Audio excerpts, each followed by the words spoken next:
savons-nous sur les modules projectifs? Bien, merci beaucoup. C'est un énorme plaisir d'être à Dijon, surtout pour le congrès de la SNF. Alors, tout est dans le titre.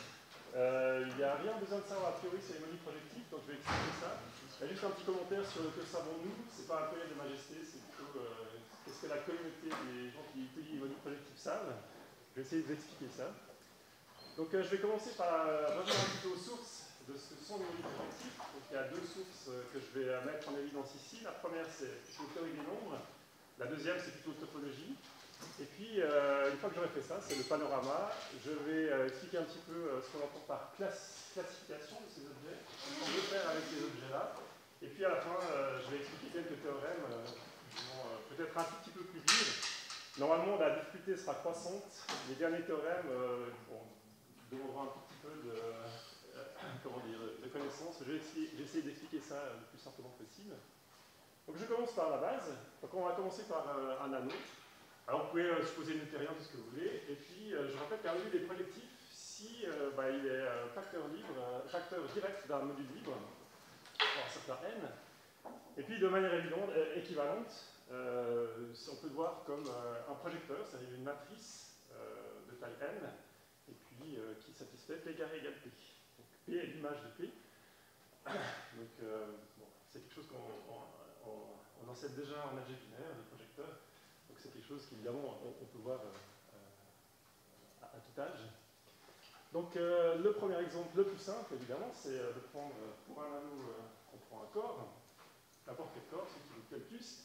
Et puis évidemment, une matrice idempotente comme ça, eh bien, elle a une image qui est libre, okay, et donc tout module projectif sur un corps est libre, avec un certain K à la puissance R, R étant le rond de la matrice.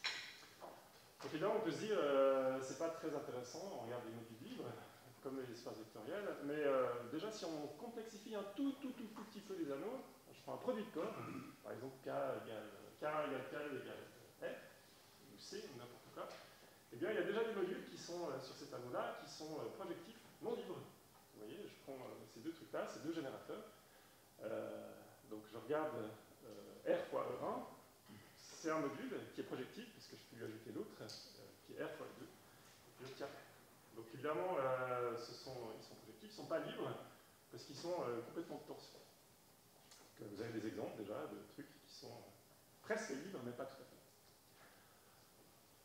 Alors, vous voyez, ce qu'on a fait pour un corps, c'est qu'on est arrivé à dire ce module, c'est un K à la puissance R pour un certain R, où R était le rond de la matrice.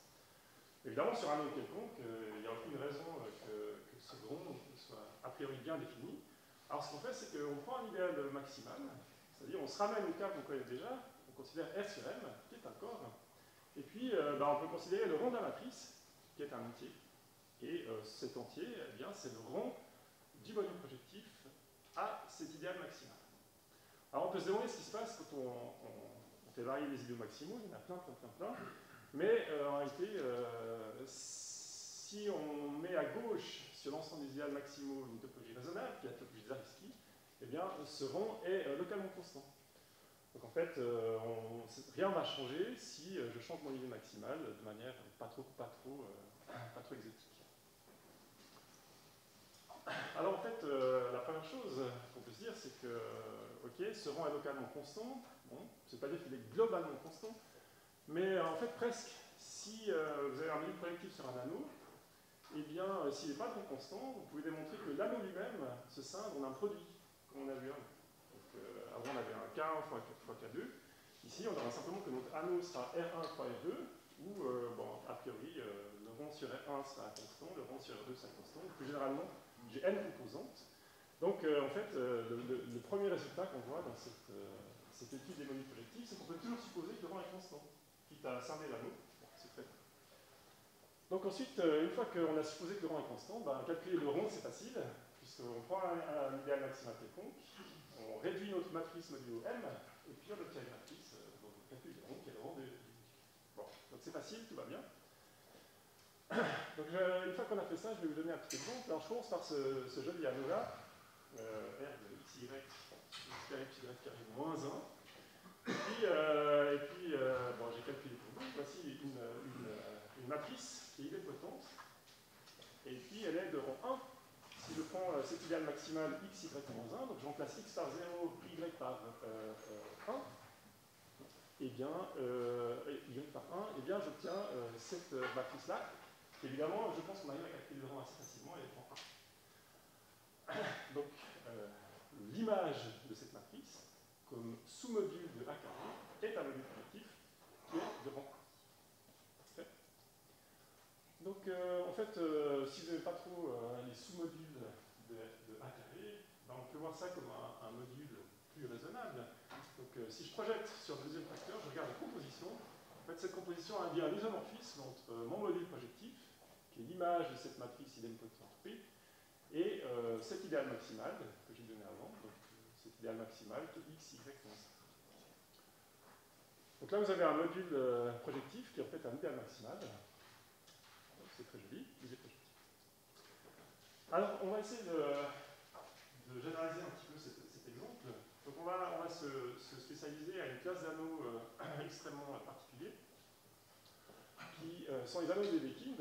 Alors vous avez peut-être vu cette définition, très probablement.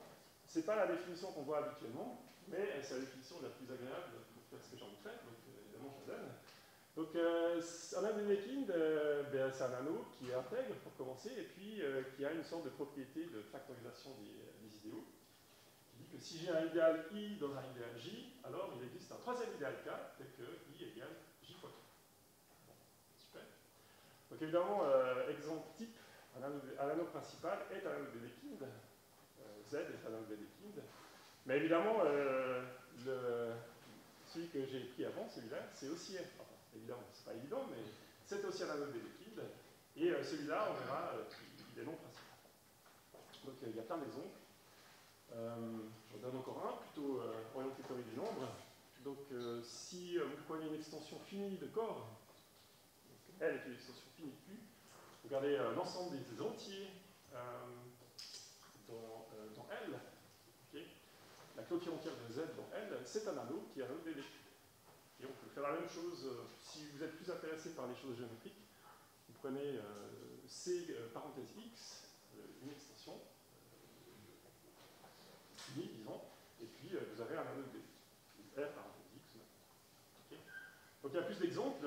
Si je prends ce superbe anneau ZI racine de 5, eh bien, vous avez un idéal maximal qui est non principal, mais d'après ce que je vais raconter ici, c'est aussi un anneau de Dedekind. Vous avez un exemple assez simple d'anneau de Dedekind qui n'est pas principal. Alors pourquoi on a besoin des anneaux, enfin, pourquoi j'introduis les anneaux de Dedekind? Parce qu'en fait, sur les anneaux de Dedekind, on peut extrêmement facilement étudier les modules projectifs. Donc pour ça, on va faire ce que les algébriques font en général. On regarde suffisamment longtemps un truc et on se dit, il y a un groupe. Le groupe est là. Donc ce qu'on prend, c'est que dans un anneau de Dedekind, on définit une relation d'équivalence. On prend deux idéaux non nuls, I et J, et puis on dit qu'ils sont équivalents si j'ai deux éléments dans A, non nuls également, parce que sinon évidemment tout serait équivalent à rien. Donc tel que x fois i soit égal à y fois j. Okay. Et en fait, on démontre relativement facilement que deux idéaux i et j sont équivalents, si et seulement si ils sont isomorphes comme A module. Okay. Alors en fait, une fois qu'on a cette relation d'équivalence, on regarde l'ensemble des classes d'équivalence, et puis, miracle absolu, cet ensemble de classes d'équivalence est un groupe. Alors, le groupe, il est facile à définir. Donc, je prends deux idéaux, I et J, et je définis la somme comme étant la classe du produit. La somme des classes, c'est la classe du produit. Il y a un élément neutre évident qui est A. Si je fais A fois I, tiens I. Et puis, pour l'inverse, ben, c'est facile aussi.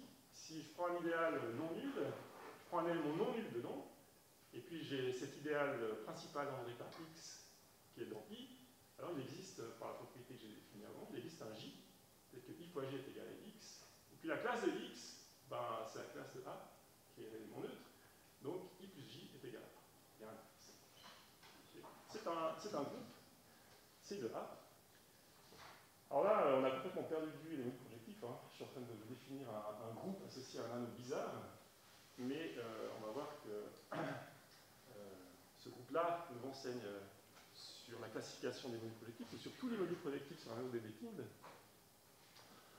Alors il y a un premier calcul qu'on fait, assez facile. Donc ce C de A, ce groupe des classes, eh bien, il est nul si et seulement si A est principal. Donc vous commencez, vous prenez Z, et vous voyez qu'évidemment tout idéal est principal, tout idéal est équivalent à l'élément neutre, donc ce groupe-là est trivial, et réciproquement, si ce groupe est trivial, alors A est principal. Donc je vous ai dit tout à l'heure que les deux exemples que j'avais innocemment introduits, ce R de xy, donc c'est grand X, grand Y sur x carré plus y carré moins 1, et puis ce Z I racine de 5. Alors j'ai fait le calcul pour vous, et le groupe des classes, dans ce cas-là, c'est Z modulo 2, c'est pas très gros. Mais au moins, ça confirme le fait qu'ils ne sont pas principaux. Et en fait, ce Z modulo 2, ben, il y a un générateur non trivial. Le générateur non trivial pour A, c'est l'idéal que j'avais donné avant, l'idéal M que j'avais donné avant. Et puis, dans cet anneau A, eh bien, vous avez un autre générateur non trivial, c'est l'idéal maximal, x, y, moins 1. En fait, n'importe quel idéal maximal réel. Alors, vous avez un groupe, et puis vous posez une question sur la structure de ce groupe. Ça peut être n'importe quoi a priori, mais en fait, si je suis dans le cas, disons, arithmétique, si c'est la clôture entière de Z dans une expression finie de Corre, alors ce C de A est un groupe fini. Donc, vous pouvez a priori explorer ce groupe. En fait, ça ne veut pas dire que c'est facile à calculer, c'est fini, mais c'est assez compliqué. Si vous donnez une extension quelconque de Q, vous calculez le groupe des classes. Pas évident. Donc maintenant, vient le lien entre ces anneaux de Dedekind et puis les modules projectifs et ce groupe des classes. Donc j'énonce le théorème. Donc tout idéal est projectif. Parfait. Donc, dans un Dedekind, les idéaux sont projectifs. Et puis en fait, tout module projectif se scinde comme une somme d'idéaux, somme directe. Okay. Donc une fois que vous comprenez tous les idéaux, vous comprenez tous les modules projectifs. Et en fait, évidemment, cette décomposition-là, elle n'est pas unique a priori, mais elle est unique dans un sens assez fort quand même. Donc deux sommes sont isomorphes, si et seulement si M égale N. Et comment dire, fil rouge, ce M et ce N, c'est le rond du module projectif. Et puis, le produit des idéaux sont égaux, le produit des idéaux I1 jusqu'à IN et J1 jusqu'à JM sont égaux dans les corps de classe. Les groupes de classe. Donc, vous avez une classification relativement raisonnable de tous les modules projectifs sur un module Dedekind. Et en fait, si on extrait un tout petit peu la suffisance de ce théorème, eh bien on voit qu'un module projectif quelconque, je peux l'écrire comme I plus un module libre, un A à la puissance N, où N plus 1, c'est le rond de P, et puis l'idéal I, il est déterminé par sa classe dans C2A. Si vous comprenez ces deux-là, encore une fois, vous comprenez complètement tous les modules projectifs sur cet anneau de Dedekind. Alors, par exemple, si A est principal, eh bien, tous les modules projectifs sont libres. Alors, c'était les sources un petit peu théorie des nombres des modules projectifs. Et puis maintenant, je vais passer à quelque chose de complètement orthogonal, si on veut. Donc ce sera la vision plutôt topologique. Donc je vais vous rappeler une définition que vous avez probablement vue à tort et à travers. Donc on a un espace topologique séparé, Hausdorff, et puis je rappelle ce que c'est qu'un fibre vectoriel. Un fibre vectoriel, c'est essentiellement une famille d'espaces vectoriels paramétrisés par X. Donc c'est un espace topologique E, avec une projection T qui continue et qui satisfait les conditions suivantes. Donc toute fibre, si je prends un élément dans X, si je prends un élément dans X, la fibre au-dessus de X sera un espace vectoriel. Alors j'ai dit réel, mais ça peut être complexe, il n'y a aucune différence. Et puis localement, dans un sens donné par ce diagramme, localement, le truc est trivial, c'est-à-dire de la forme U.Rn, avec une condition naturelle, c'est que ce diagramme commute. Et puis ce phi-là induit un isomorphisme fibre à fibre. Donc j'ai une structure d'espace vectoriel ici, j'ai une structure d'espace vectoriel sur toutes les fibres, et ceci doit être réalisé en prise d'espace vectoriel. Ok. Alors, une fois que vous avez un fibré vectoriel comme ça, vous pouvez vous dire, est-ce qu'il y a des sections? Donc, une section, qu'est-ce que c'est? C'est une application qui a un autre sens, et qui est continue, et puis qui scinde P, dans le sens que si je vais d'abord de x dans E et ensuite de E dans x, via P, eh bien, j'obtiens une entité. Alors, j'ai aucune idée s'il y a des sections a priori, mais je note gamma de E l'ensemble des sections, et puis j'observe, encore une fois, compulsion algébriste, il y a une structure de groupe là-dessus. Et en fait, la structure de groupe, elle est donnée fibre à fibre, et dans une fibre, j'ai un espace vectoriel. Cette somme-là, quel sens? C'est la somme de l'espace vectoriel dans la fibre. Et puis, j'obtiens une application continue, S1 plus S2. Et en fait, je peux même faire agir les fonctions continues de x dans R là-dessus en multipliant. Si j'ai une section S et une fonction comme ça, ben, je multiplie fibre à fibre et j'obtiens une structure de C de XR module sur cet ensemble des sections.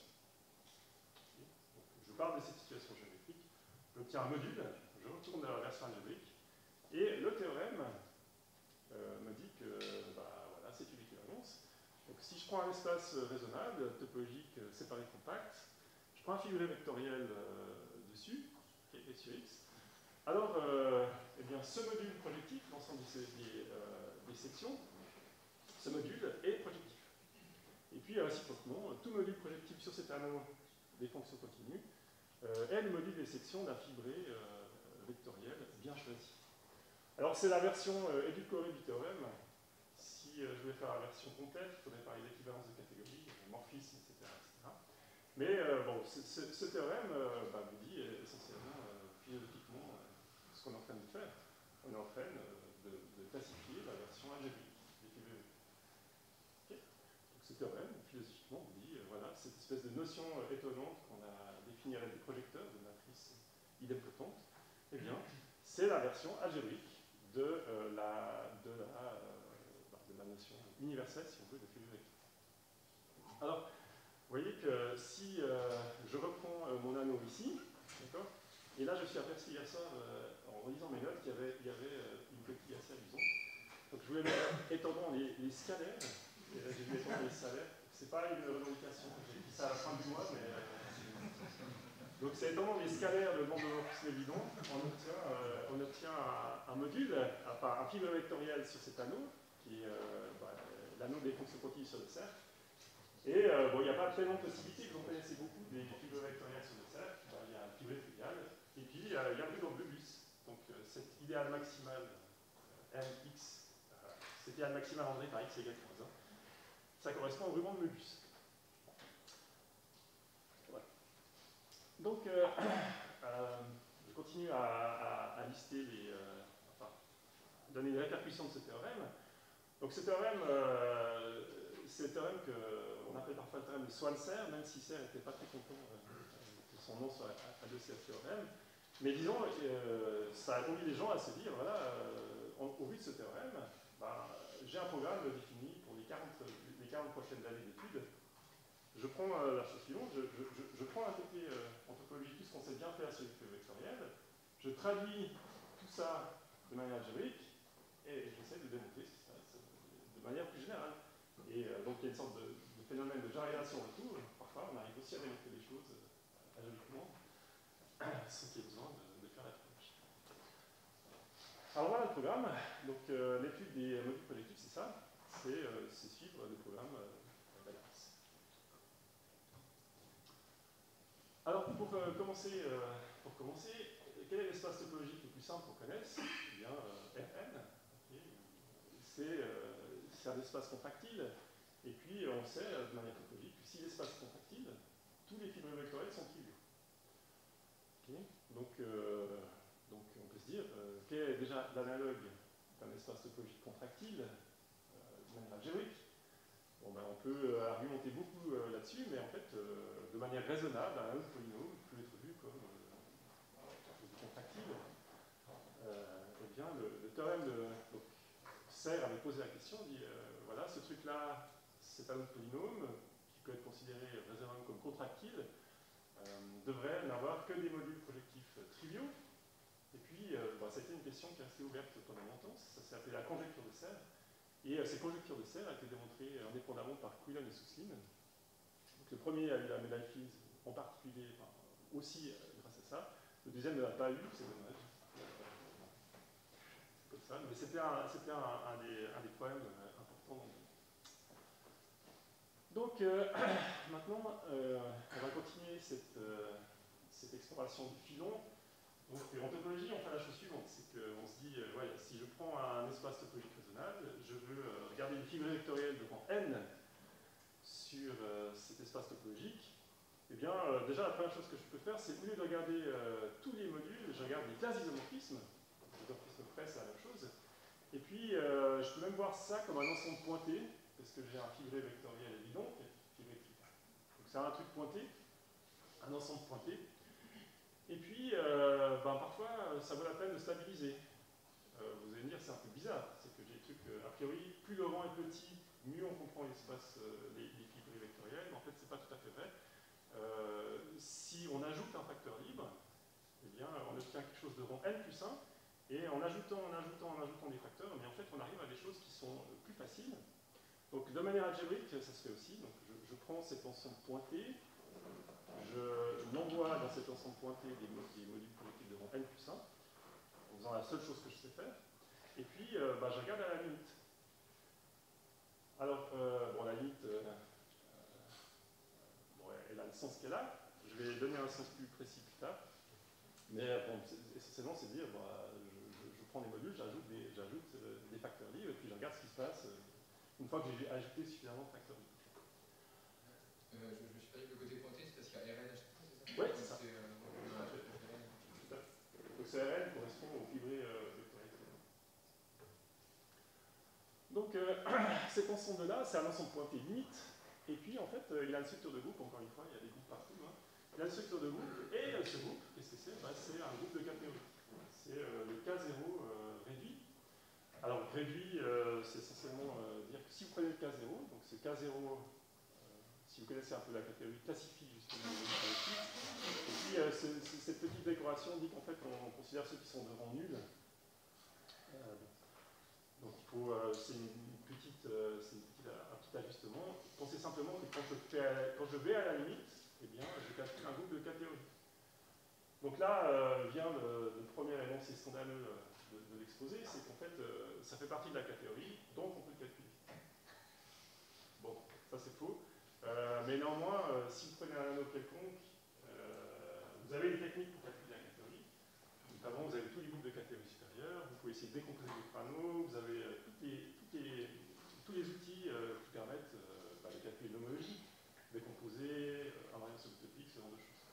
Donc, bon, on espère que ça va, on peut espérer le texte. Mais en fait, c'est insuffisant. Pour noter, c'est insuffisant de calculer ce qui se passe à la limite, parce qu'on n'a pas envie de savoir ce qui se passe à l'infini, on a envie parfois de savoir ce qui se passe juste devant soi.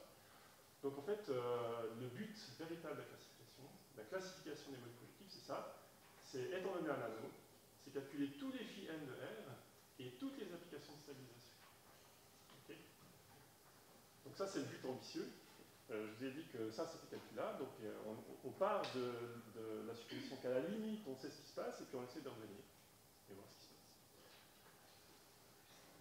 Alors, évidemment, les anneaux de Dedekind, c'est un exemple plutôt simple. Je me dis qu'on arrive à classifier tous les modules projectifs.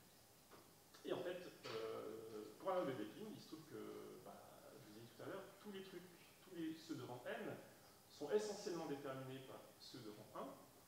Okay. Et puis en fait, l'application est injective.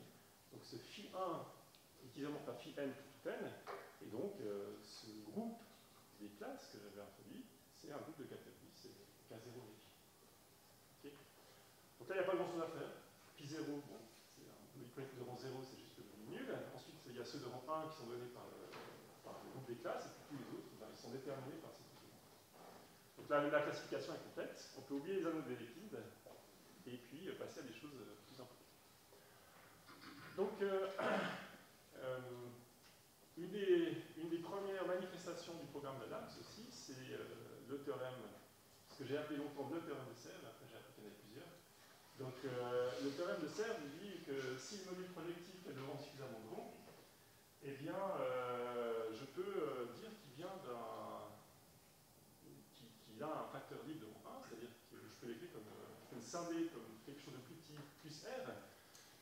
topologie, c'est bien connu. Hein. Si vous avez un pivot vectoriel de dimension, disons, 1 de plus que la dimension de votre espace topologique, eh bien, je peux trouver une section partout nulle. Donc, cette chose-là est vraie algébriquement aussi. Alors, bon, on peut dire, il faut regarder un petit peu l'ensemble, enfin, l'espace topologique des idéaux maximaux, avec une unité de sa topologie Zariski. Il y a une dimension. Cette dimension, c'est la dimension de Poole. Et puis, le théorème de Serre me dit que si le module est suffisamment grand, strictement plus grand que la dimension de Poole, eh bien, je peux trouver une section partout. C'est la même chose qu'en topologie. Le théorème de Bass, lui, dit à peu près la même chose. C'est que, donc, là, c'est une question, c'est dire que cette application xi n, elle est surjective. Et puis, Bass dit, si n est grand, suffisamment grand, eh bien, xi n est injectif. Donc, en fait, quand vous allez assez loin, les applications xi n sont à la fois surjectives et injectives. Il ne se passe plus rien. Quand je vais à la limite, il ne se passe rien. Donc, ce groupe limite, c'est ce xi n pour n plus grand ou égal à d plus 1. Donc, vous voyez, c'est la dimension de coût là. Ce petit d plus 1, c'est la limite déjà. Pas besoin d'aller à la limite. J'ai déjà atteint mon groupe limite. Et puis, c'est ce k0 ici. Alors, évidemment, on peut espérer le calculer, mais je le dis encore une fois, ça peut être un truc énorme. Donc, ça peut être un puits espace vectoriel de dimension infinie, si vous voulez. Donc, ça dépend un peu de ce qu'on fait. Alors, évidemment, il y a des situations de type arithmétique. On a déjà vu ça tout à l'heure. Il y a des situations de type arithmétique qui disent qu'il y a une conjecture de Bass qui reste ouverte depuis de très très nombreuses années. En fait, si je prends une z algèbre de type fini, régulière, eh bien, tous les groupes de catégories sont de type fini, en particulier le K0 est type fini. Donc, vous avez un nombre fini de générateurs pour ce groupe, donc un nombre fini de modules projectifs qui est essentiellement vont engendrer tous les autres. Okay. Donc, ça, c'est une conjecture complètement ouverte, vraiment dure. Alors, en dimension 1, si la z algèbre est régulière de dimension 1, ben, c'est vrai parce que j'ai un nom. Et après, en dimension 2, c'est connu. Donc maintenant, on va quitter complètement la partie arithmétique, on va passer de l'autre côté, la partie géométrique. Donc on prend un corps géométrique contour, c'est si vous avez envie. Alors il y a eu un théorème important de Susskind qui dit que on peut améliorer le théorème de Bass, ce théorème d'injectivité, de stabilisation, qui dit qu'en fait on peut venir un cran en avant. C'est que l'application qui va de ce groupe des modules projectifs, des cas isomorphismes de modules projectifs de rang D dans ceux de rang D plus 1 est injectif. Donc en fait, le groupe limite, c'est pas phi D plus 1, c'est phi D. On peut descendre le nombre d'échelles et puis se limiter à des résultats de simplification. Alors en fait, il y a même une conjecture qui disait qu'on pouvait en fait, pour l'injectivité, on pouvait en fait encore aller un cran plus loin, passer de D à D-1. Donc en fait, pour être précis, Susskind a plutôt fait une conjecture un peu exotique. Il a dit la partie entière de D sur D. Ce qui a été contredit immédiatement quelques années après. Et finalement, ça a été précisé en disant bon, ça va être D-1 dans le cas géométrique. Alors, maintenant, je vais passer la version un petit peu. On continue à monter la pompe. Hein, on arrive un petit peu à des moments un petit peu vertigineux. Donc, on a classifié les modules projectifs sur les anneaux de Dedekind. Et puis, il y a les anneaux de Dedekind sont de dimension 1. Il y a la situation d'après, c'est les surfaces. Donc, on prend une K algébrique de dimension 2. Et puis, je suppose que K est algébriquement clos, hein, toujours. Eh bien, donc je vous ai dit, via le théorème de Susskind, ces modules projectifs de rang 2 sont classifiés par ce groupe de catégories calculables. Okay. Celui de rang 1, eh bien, c'est ce qu'on appelle le groupe de Picard. Donc, c'est aussi donné par les idéaux inversibles. Donc, c'est essentiellement ce qu'on a vu pour les anneaux de Dedekind. Et puis, en fait, l'application de stabilisation, du phi 1 dans le phi 2, elle est injective. En fait, elle est injective symbolique. Quand je prends un module projectif de rang 2, eh bien, je peux toujours prendre son déterminant, qui est un module de rang 1, et puis c'est une section. Donc en fait, dans le cas où je suis dans le cas d'une surface, ce groupe, bon, je peux le calculer, c'est un groupe aussi, d'accord, je peux essentiellement le calculer en utilisant des méthodes géométriques. Ce groupe-là, je peux essentiellement le calculer en utilisant des méthodes géométriques. possible que le problème est complètement résolu pour le cas des surfaces. Je sais calculer phi 1, je sais calculer phi 2, je sais que l'application est injective. Point final. Okay. Alors en fait, point final, oui et non, si vous êtes cycliste, vous aimez les cycles algébriques, eh bien, on peut se dire que ce K0, qui a priori est un groupe un peu abstrait, justement, dont les générateurs sont des modules projectifs de rond 2, eh bien, je peux voir ça comme un groupe de cycles algébriques. Donc, essentiellement, c'est un théorème pas très dur qui suit le théorème de Susskind, qui dit que dans ce cas-là, eh bien, les modules de rond 2 sont classifiés par deux choses. Leur première et leur deuxième classe de Chern. Alors, si vous ne savez pas ce que c'est que les classes de Chern et les groupes de choses, c'est pas très grave. C'est encore une manifestation de ce que je racontais du programme d'Adams. C'est que si vous passez en topologie, eh bien, vous avez un espace topologique, et si vous avez un type de vectoriel complexe, eh bien, je peux regarder ces groupes je peux regarder les groupes de cohomologie, le H2 de X avec coefficient dans Z, le H4 de X avec coefficient dans Z, et ben, j'ai des classes de Chern, et ces classes de Chern, ce sont les analogues topologiques des classes de Chern ici. Donc en fait, étant donné un truc de rond 2, eh bien, je peux lui attacher deux classes caractéristiques, et ces classes caractéristiques déterminent complètement le fibre.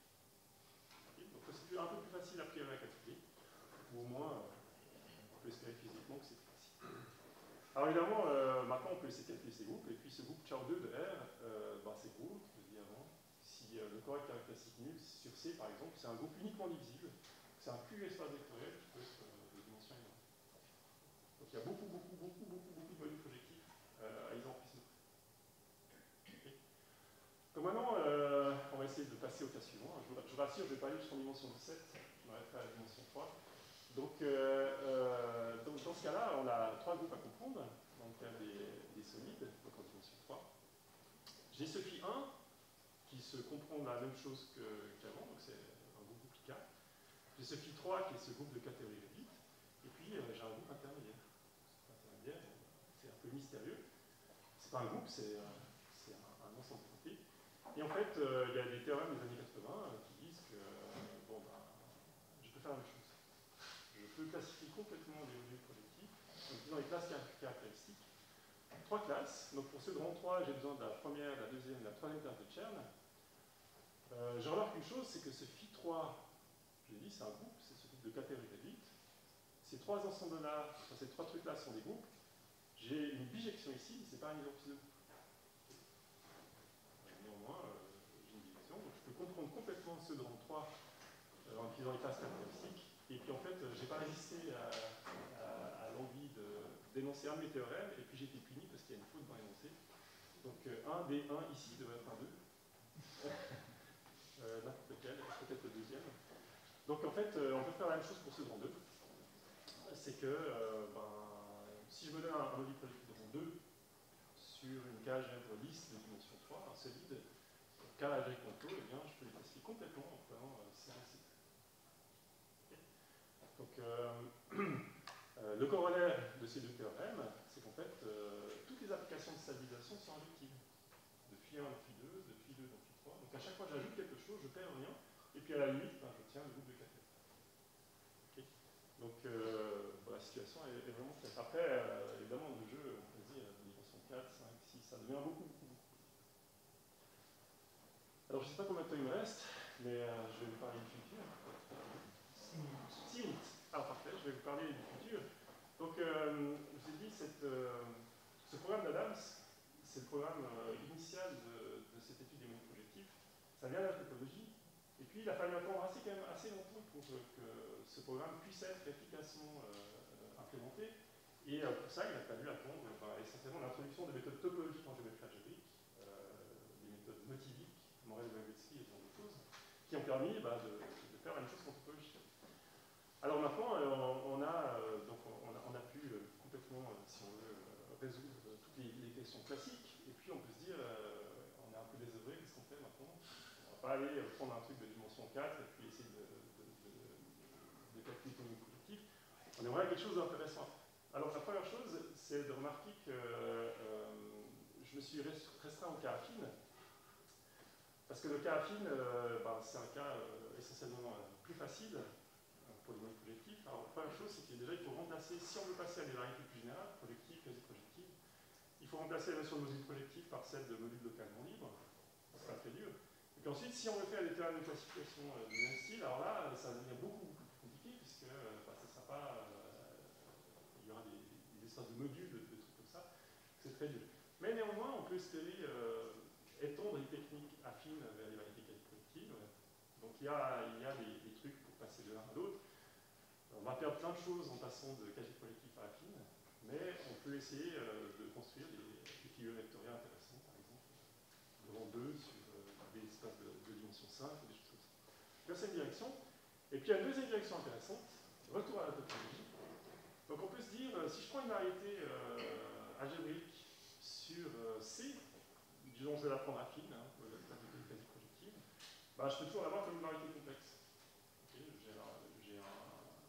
j'ai un ensemble fini d'équations polynomiales dans C. Si je regarde, je vais voir ça comme une variété complexe avec la topologie induite. Et puis, fibrer un module projectif sur cette algèbre affine, une figure vectorielle, me donne un figure vectoriel topologique. Et là maintenant, je peux me dire, est-ce que je peux comparer l'un à l'autre? Est-ce que tout fibré topologique vient d'un fibré algébrique? Est-ce que deux fibrés algébriques différents peuvent donner le même fibré topologique, etc. Donc là, c'est des questions qui sont dures. On arrive un tout petit peu à y répondre maintenant. Et pour finir, je vais finir par une conjecture, puisque vous êtes toute la matinée. Donc, la conjecture, c'est la conjecture dite de serre généralisée. Vous prenez une variété complexe, affine, lisse, et puis vous supposez que l'ensemble de ces points complexes est contractile. Okay, par exemple, un espace affine. Mais il y en a plein d'autres. Et puis la question, c'est est-ce que tous les modules projectifs sur X sont Philosophie d'Adams, encore une fois. Je ne vous cacherai pas qu'on n'a aucune idée de comment répondre à cette question. Donc évidemment, l'exemple type, c'est l'espace affine, C de X en XL. Là, c'est vrai, c'est le terme de C. En dimension 1 et 2, on sait faire, mais après, c'est complètement. Donc si vous avez le reste de la matinée, je vous invite à réfléchir un petit peu. Et puis, j'attends vos questions avec impatience. Merci beaucoup de votre attention.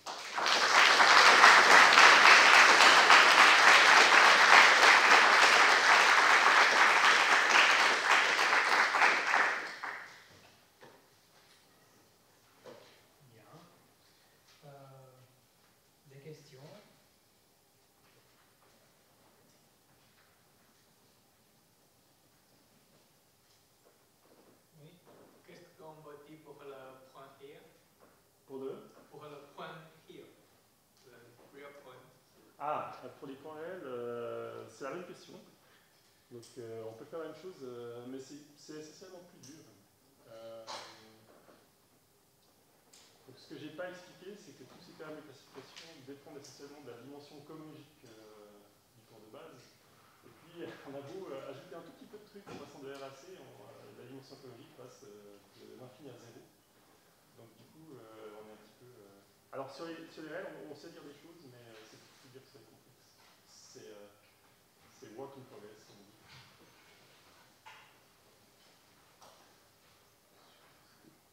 C'est quoi les méthodes qui sont utilisées pour attaquer ça? Pour cette chose-là, eh bien, en basse dimension, par exemple, si X est une surface, il y a quand même de classification des données avant qui disent que tu peux utiliser les classes de char 1, le char 1 et le char 2. Et puis, cette question, j'ai des applications qui vont du char 1 au H2, okay, du char 2 au H2 ou H4. Et puis, c'est une question qui a traîné depuis un certain temps, pour savoir si la variété complexe et contractile, est-ce que les groupes de choses sont fluides. Donc, en très très basse dimension, on peut utiliser ce genre de choses. Donc, le jeu, c'est d'essayer de, par exemple, en dimension 4, c'est de classifier tous les modules projectifs en deux en utilisant des invariants cohomologiques. Donc, on sait essentiellement qu'ils vont être triviaux pour la variété complexe. Mais ce n'est pas une stratégie viable, puisque après, on va se trouver en dimension 17, plutôt je sais pas, 17 invariants cohomologiques, on ne sait pas comment. Mais sinon, j'ai pas de méthode. Sinon, je serais en train de travailler dessus.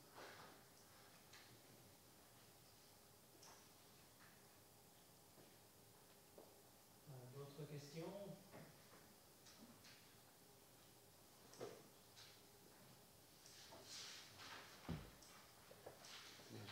N'hésitez pas à poser vos questions au café. Merci encore.